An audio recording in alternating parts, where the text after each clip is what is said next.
नेहमी सजग असलेलं एकमेव व्यासपीठ भारत न्यूज 44 बातमी तीही बिंदास।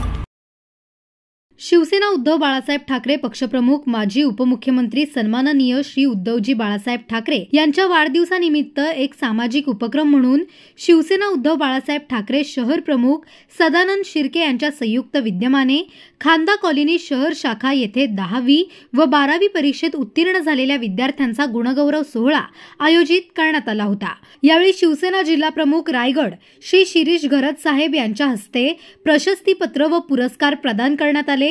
यावेळी उपजिल्हा प्रमुख भरत पाटील, विधानसभा संघटक दीपक निकम, महानगर प्रमुख औचित राऊत, उपमहानगर प्रमुख रामदास गोंधळी, उपमहानगर संघटक शिवाजी दांगट, उपशहर प्रमुख दत्तात्रय मामुलकर, शहर प्रमुख व आयोजक सदानंद शिर्के, गणेश परब, संदीप तोरणे, नागम सर शहर संघटिका सौ सानिका मोरे, युवा सेना अभेश ओमले, सौरभ महामुलकर यांच्यासह शिवसेना पदाधिकारी उपस्थित होते। भारत न्यूज 44 साठी भूषण साळुंखे, पनवेल। अशाच नवनवीन अपडेटसाठी बघत रहा भारत न्यूज 44, सत्याचा प्रकाश, बातम्यांचा विश्वास।